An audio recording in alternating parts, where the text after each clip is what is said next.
The smell woke me before the bell did. Smoke on a night with no wind, and there is no such thing. Smoke goes where the air carries it, and the air that night lay dead over Highfell, still as water in a bowl. Yet I woke with it in the back of my throat, faint and far and wrong, and I lay in the dark of my chamber with my heart already running before I knew why. I am Corwin, alpha of the Greymoor pack, king of the high moor and everything the heather covers from the iron burn to the sisters. I had been king a long time. I had learned to sleep light, and then, after I buried my first wife under the rowan by the west wall, I had learned not to sleep much at all. So when the smell came, I did not tell myself it was a dream. I rose, and I pulled on my boots, and my wolf lifted its head inside me and turned its nose to the south like a hound scenting the door. Then the gate began to shake. Not a knock, a hammering, a fist, then two fists, then a whole body thrown against the oak over and over, with the desperation of something dying on the wrong side of a wall.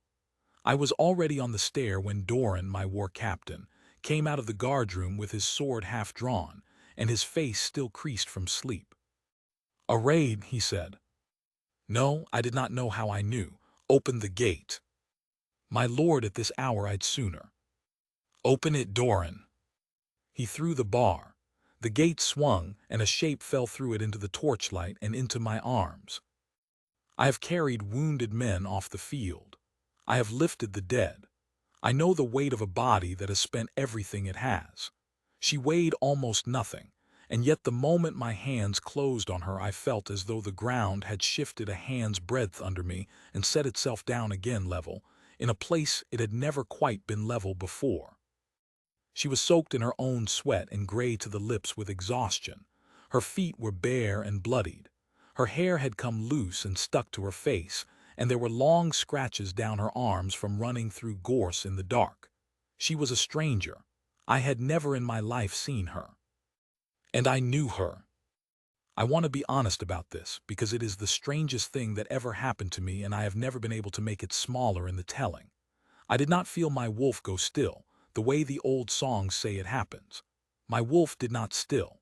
It strained toward her the way a hound strains at the end of its rope toward a door it knows is home, whining, certain, mad with certainty. And under the strain, quieter, was the thing I have never found the right words for. It was not like seeing her. It was like remembering her, as though I had known her face for years and only now at last been shown it. Her eyes opened, gray as peat water, and they found mine, and there was no fear in them at all, only a terrible relief, as if she too had been carrying a thing too heavy for one person, and had finally reached the one back that could take half of it. "The fire," she said, her voice was a ruin. "The moor's on fire, it's coming for you. You have until the moon clears the sisters and no longer. Please wake them, wake all of them." Doran laughed. It was not a cruel laugh. He was a good man, only a tired one, and what she had said was madness. "There's no fire," he said. "The moor's wet as a bog this time of." "Moor is dry as bone," she said, and she pushed herself up out of my arms with an effort that cost her the last of her color, and she stood swaying on her torn feet and looked at my captain as though she would drag the truth into him with her hands if she had to. "There's been no rain in 40 days on the low reaches. Lightning struck the peat above Corey Water at dusk. It's been running underground since, and it's come up now, and there's a wall of it a mile wide walking north with nothing in front of it but you." She turned to me. "I ran ahead of it. I've been running since the sun went down. I don't have the breath to argue with you, so please, for the love of the moon that made us both, believe me or don't, but wake your people either way, because if you wait for proof you will have it, and it will be too late." Doran opened his mouth. "Ring the bell," I told him. He stared at me. "My lord." "Ring it, now, every soul out of their beds and into the yard, and send riders to the out farms, and wake the drovers and turn the sheep east toward the iron burn." I did not raise my voice. I have found a king rarely needs to. If she's wrong, we lose a night's sleep and I'll take the blame for it in the morning. If she's right and we wait, count the cost of that and then tell me again to be sensible. He was not a fool. He rang the bell. And as the great cracked bell of Highfell began to swing and shout over the sleeping moor, I looked south, over the wall, over the dark rolling miles of heather toward the sisters, 3 low peaks black against a sky just starting to pale, and I saw, along the whole southern rim of the world, a thin line of dull and living red. She had not been mad, she had been early. She swayed again, and I caught her before she fell, and she let me, and against my chest she said, very quietly so only I could hear it, "You believed me. Nobody ever believes me in time." "I know you," I said, before I could think better of saying it. She went still against me. Then, "No," she said. "You can't. Nobody knows me." But she did not pull away, and I felt her heart going against my ribs like a bird's, too fast, and under my hand the back of her neck was fever-warm, and my wolf pressed itself to the inside of my skin and would not be moved from her. There would be a great deal to understand. There was no time to understand any of it. The bell was ringing, and the red line was climbing the dark, and I lifted her in my arms because she could not stand, and I carried her up into the light of my own hall while my hold woke around me into fear. Her name was Aloan. She told me while my healer bound her feet, and while I stood in the doorway of the small warm room and gave orders I could hear being obeyed in the yard below, because a king does not get to sit at a bedside while his people run.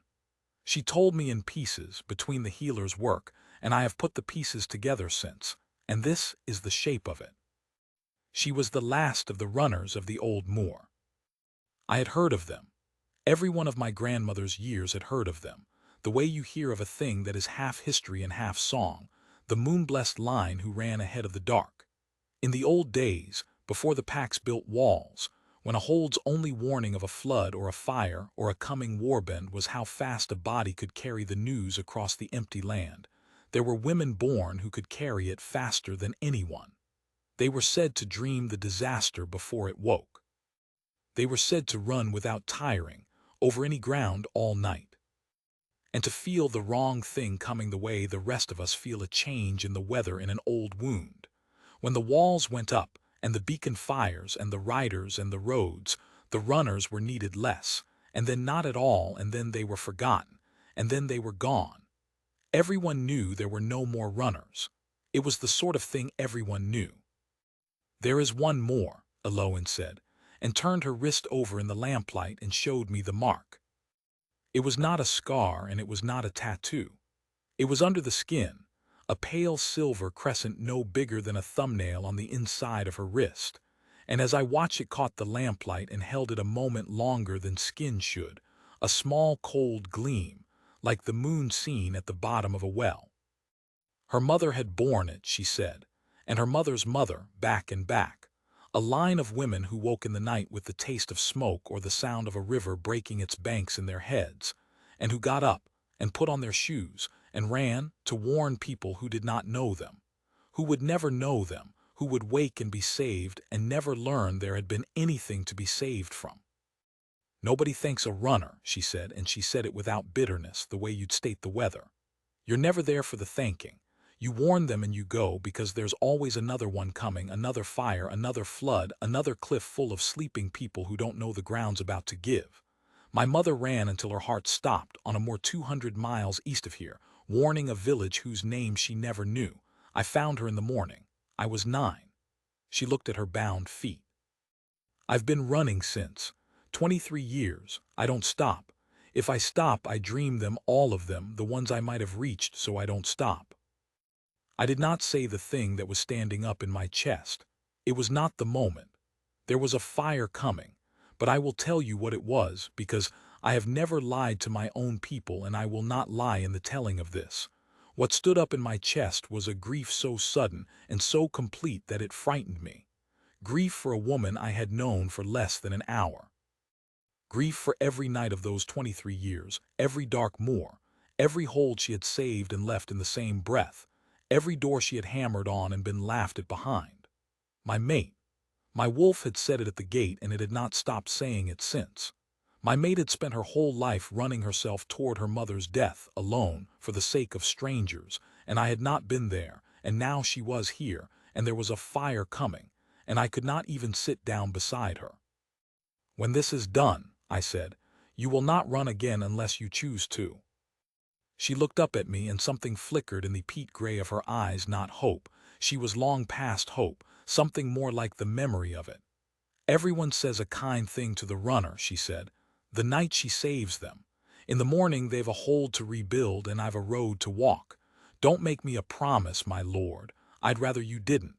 It's easier when they don't." "I don't make promises I mean to break," I said, "but we can argue about it after we've kept your fire off my walls." For the first time, the ghost of something crossed her face that might, in a woman not run to the bone, have been a smile. Heifel did not sleep again that night, and neither did I. There is a thing that happens to a hold when it decides all at once to live. The fear burns off like morning mist, and what is left is work, hard, fast, sweating work, everyone's hands full, no one alone with their terror long enough to drown in it. I put Doran over the east road and the moving of the flocks. I put my strongest wolves and my steadiest women to the thing that would save us or fail to, the fire break. Eloin had told me where between two breaths before the healer sent me out. "Not the wall," she'd said. "The wall's stone, the wall will stand, but the wall doesn't matter, it's the peat. The ground itself burns. It'll run under your feet and come up inside the walls where you're not looking, and the thatch and the byres. You have to break the ground. Dig down to the wet or to the rock, a trench all along the south, and burn back a black strip in front of it so the fire runs out of anything to eat before it reaches the cut. Do it before the wind comes. The wind always comes with the fire. It makes its own." She'd closed her eyes. "I've seen it eat a hold in the time it takes to tell it. Dig, my lord, dig now." So we dug. I have led my pack into battle 3 times in my reign. I have never in my life seen them work as they worked that night. Every soul in Heifel who could lift a spade was on the south line, and those who could not carried water, or cut turf, or beat back the little advance flames with wet hides when the first sparks began to leap the dark ahead of the main fire. And the fire came on the way she'd said it would, not as a thing that burns but as a thing that walks, a red animal a mile wide, and before it came its breath. A hot wind rising out of nothing, the wind the fire made for itself, so that within an hour the dead-still night had become a gale that stank of scorched heather and drove smoke into our eyes and our lungs, and turned every voice hoarse. And Eloin came out to the line. She should not have. Her feet were bound and she could barely stand. But I looked up from the trench, filthy to the shoulder, and she was there at the top of the cut in a borrowed cloak, gray-faced, upright by nothing but will, watching the fire the way a woman watches a beast she has known all her life and never once been able to kill. She was reading it. I understood that, watching her. She was reading the fire the way I read a battlefield, where it was strong, where it was thin, where it would turn. "There," she called down to me and pointed east along the line to where the trench ran out at a low fold of ground and there was a gap yet undug, 100 paces of untouched peat between the end of our cut and the old Dristing sheepfold. "It'll go for the gap. It'll feel the wet on either side and it'll drive for the dry throat between, and once it's through the gap it's behind you, and then it's in the byres, and then it's over. That's the whole fight. Right there. That gap." Doran, coming up from the east road black with soot, heard her. "We can't dig 100 paces in the time we've got," he said, and he was right, and he said it not to spite her but because it was true, and a captain has to say true things. "The fire will be on the gap in a quarter hour. We'd need 4 times the men." "Then don't dig it," Eloin said. "Burn it." We stared at her. "Fire dies where there's nothing left to burn," she said, fast now, the words tumbling, her eyes never leaving the gap. "You can't dig the throat in time, so take the fuel out of it first. Set your own line, a controlled burn. Right along the mouth of the gap and drive it south, into the wind, toward the big fire. It'll want to run north to you, but the draw of the great fire will pull the air the other way, and if you time it to the breath, your little fire will eat the throat black and empty before the big one ever reaches it, and the big one will come up against a mile of ash and starve." She swayed. "It's the oldest trick there is. My grandmother's grandmother did it. But it has to be done to the moment. And if you set it too early, the wind shifts, and it runs back into your own trench and burns you out. And if you set it too late, the great fire's already in the throat, and you've done nothing but hurry your own death. It has to be to the breath. And someone has to be at the mouth of it to light it and get clear. And the mouth of it is 100 paces of dry peat with a wall of fire coming down on it. There was a silence in the roar. I have thought about that silence often. In it, every wolf on that line understood what she was describing, and understood, too, that it was very likely a way to die, and understood that it was, all the same, the only thing that might work. And I opened my mouth to say that I would do it, because I am the Alpha, and it is my hold, and the mouth of the fire is a king's place if it is anyone's. "I'll do it," Eloin said. "No," I said. "My lord." She looked at me, and there was no arguing left in her, only a terrible plainness.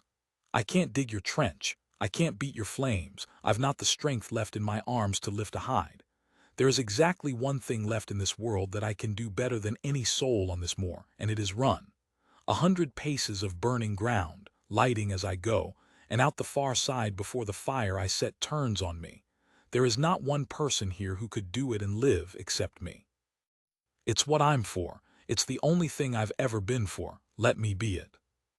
"I have wolves who can run," I said, and I heard my own voice come out rougher than I meant it.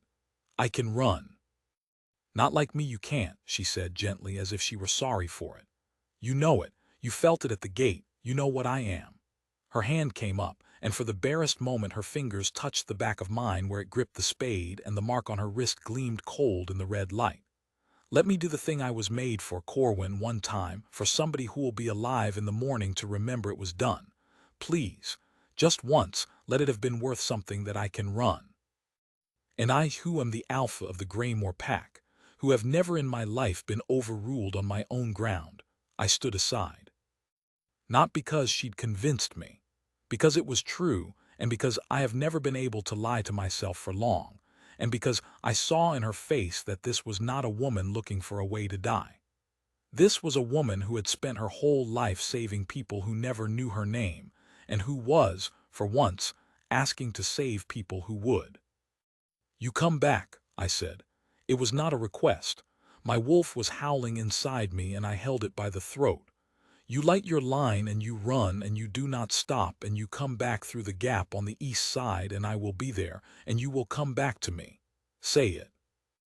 "I'll try," she said, which is what an honest person says. "Say you'll come back." Something in her broke, very quietly at that. I think it may have been the first time in 23 years anyone had cared, out loud in front of her, whether the runner came back. "I'll come back," she said. Then she took the torch from my hand, and she pulled off the bindings on her feet because they slowed her, and she stood there barefoot and swaying, 32 years old and worn to nothing and the last of her whole vanished people, and she looked once at me and she ran. I have seen wolves run. I am one. There is no faster thing on the high moor than a wolf at full stretch, and I have run down deer and outpaced the wind off the sisters and thought, in my pride, that nothing that went on 2 legs or 4 could match my pack over open ground. I had never seen Eloin run. She went down the line of the gap, and she did not run like a woman, and she did not run like a wolf. She ran like the thing the old songs were trying to describe when they said the runners ran ahead of the dark. She touched the torch to the peat every few strides and left a line of new fire springing up behind her, and she was already gone before it caught, flowing over the black ground barefoot and low, faster than the fire she was setting, faster, I would swear to the moon, than fire has any right to be chased by. The mark on her wrist was not a small cold gleam now. It burned. Silver, bright as the moon itself, throwing her running shadow long and sharp across the moor. And I understood, watching, that this was what she truly was, this blazing swiftness, and that all those years of hammering on strangers' gates and being laughed at had been this same glory folded small and hidden, and spent in the dark for nothing. Her fire took. It leapt up along the whole mouth of the gap, and it wanted to run north, toward us, toward the fuel and the wind, and for one heart-stopping breath it did. It turned. It reached for the hold, and then the great fire behind it, the mile-wide beast, dragged the air south into its own vast hunger. And Alowan's line bent and turned and went the other way, marching south into the gap to meet the monster, eating the dry throat black and empty as it went. She had timed it to the breath. But the wind the great fire made was its own creature, and it did not care for anyone's timing, and as she came off the far end of the gap it gusted, hard, sudden, sideways, and drove a whip of flame across her path, cutting her off from the black safe ground, cutting her off from the east side, from the gap, from me. I was already running before I knew I'd moved. I heard Doran shout my name behind me. I did not stop. I went over the trench and across the beaten black strip and into the smoke, changing as I ran, boots and cloak and the shape of a man falling away, and I came out the other side four-legged and low and screaming her name in the only voice I had, which was a wolf's, and through the smoke and the roaring I saw her. She had gone down. The whip of fire had driven her back onto a shrinking island of unburnt heather with the flames closing on every side, and she was on her hands and knees, out of ground, out of breath, out of the one thing she had always had, which was somewhere left to run. And she looked up, and she saw me coming through the fire, and I will remember this until I die. She did not look afraid, and she did not look relieved. She looked known. I reached her. I put my body between her and the nearest wall of flame, and I felt my own fur singe, and I did not care. She got her arms around my neck. She weighed almost nothing. She had always weighed almost nothing, and I turned, and I found the one thin seam of black already burnt ground that the fire had left behind itself, the one road out, and I ran it. I ran it as I have never run in my life, because I was carrying the only thing on the moor I could not stand to lose, and a wolf carrying that runs faster than a wolf has any business running. We came out into clear air. I set her down on the safe black ground beyond the trench, and I changed back and I caught her as she folded. And behind us, over her shoulder, I watched the great fire, the mile-wide beast that had walked north all night to eat my hold, come up against the empty ash of the gap she had burned and stop and rage and find nothing and begin, at last, to die. Heifel would stand. Not a soul had been lost. The flocks were safe on the far side of the iron burn, the byres untouched, the thatch unburnt, my people black and coughing and alive. And in my arms Alowan was laughing, a cracked, disbelieving, exhausted laugh, tears cutting clean lines down her sooty face, and she was saying over and over, "You came into the fire. You came into the fire for me. Nobody comes for the runner. You came into the fire." "You came back," I said, which was all I could say, my forehead against hers. "You said you'd come back, and you came back." "You didn't wait at the gap," she said, half laughing, half weeping. "You were supposed to wait at the gap." "I have never in my life," I told her, "been good at waiting." I will not pretend it was all decided in the ash of that morning. She was not a woman you decided things at. She had spent 23 years learning that a hold's gratitude lasts exactly as long as the smoke, and she did not know how to be somewhere she was allowed to stay. And for a long time she flinched from the word stay the way a beaten dog flinches from a raised hand, even a kind one. So I did not chain her with it. On the third day, when she could walk again, I had her mother's kind of send-off made ready without her asking, a good horse from my own stable, a full purse, boots that fit, provisions for a month on the road, and I brought her to the gate she had fallen through, and I showed her all of it, saddled and waiting in the morning light. "The road's yours," I said. "It always was. I'll not hold the woman who saved my hold against her will by so much as an hour.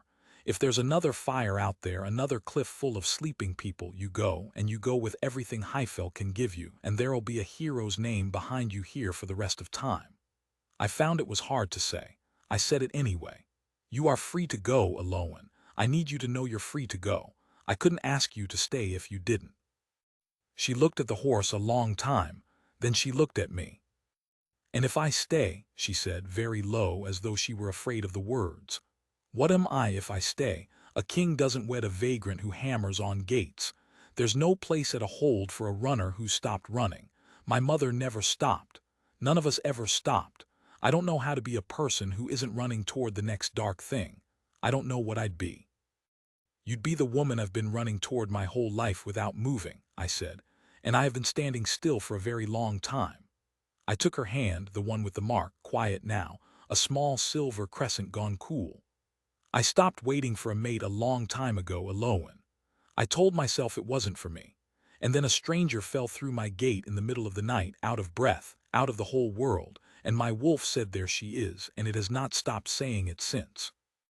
I don't need you to run for me. I don't need you to be anything for me. I've a hold full of people who owe you their lives and a king who—" I stopped. Started again, plainer. "Stay because you want the mornings. Stay because you're tired and this is a warm place and there's a rowan by the west wall that flowers in spring, and I would like, for once in either of our lives, to sit beside someone at a fire we're not afraid of. Stay because you choose it, or take the horse. But no, the door opens both ways, and it will always, always open, and you will never once have to hammer on it." She was quiet so long, I thought I had lost her to the road. Then she reached up slowly, and she pushed the stable hand's hands away from the horse's bridle, and she said, "Take him back. He'll want his own stall by dark." And she turned to me, and the ghost that had crossed her face on the first night finally, fully, became what it had always been trying to be, which was a smile, and she said, "I dreamed a fire and I ran 200 miles to a hold I'd never heard of, belonging to a king I'd never met, and I have never in my life dreamed the good things coming, only the bad. So I think the moon owes me one good thing it didn't warn me about. I'd like it to be this." That was 11 years ago. Eloan did not stop being what she is, because a person cannot. The mark on her wrist still gleams cold some nights, and once or twice a year she wakes with the taste of smoke or the sound of a river breaking in her head, and she gets up, and she puts on her shoes.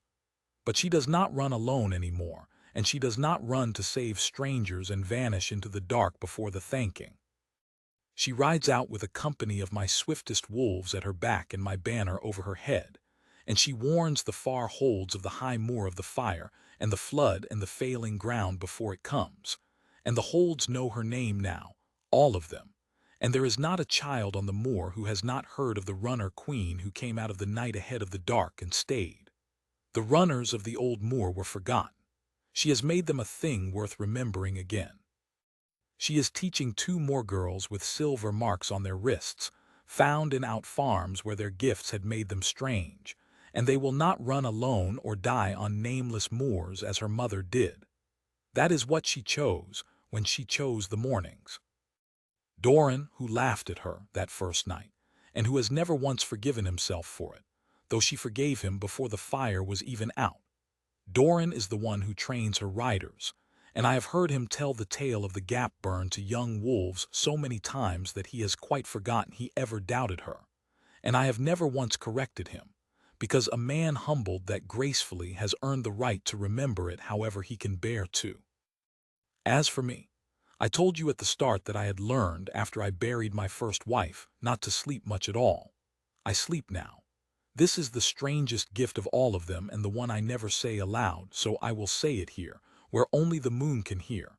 I who lay awake through half of every night of my reign, sleep now like a man who has finally set down a weight, because there is a woman beside me who I know, past all doubt, will hear the wrong thing coming long before I ever could, and who will wake me if it does, and who has run ahead of every dark thing in the world her whole life and come, at the end of all that running, to rest. Some nights, though, I will not lie, one of us still wakes to the smell of smoke. And every time, so far, it has only been the hearth. She lifts her head and I lift mine, and the mark on her wrist stays cool and dark, and we lie back down in the certain knowledge that there is nothing coming tonight, and it is, every single time, the sweetest thing I know. The 2 of us awake together in the dark for no reason at all, safe and free to sleep again. She still runs at dawn sometimes, not from anything, just for the joy of it, out over the heather in the first gray light, faster than the wind off the sisters, the last true runner of the Old Moor, running because she loves to run and not because the dark is at her heels. And I stand at the west wall by the flowering rowan, and I watch her go, and I wait, without any fear at all, for her to come back to me. She always comes back to me.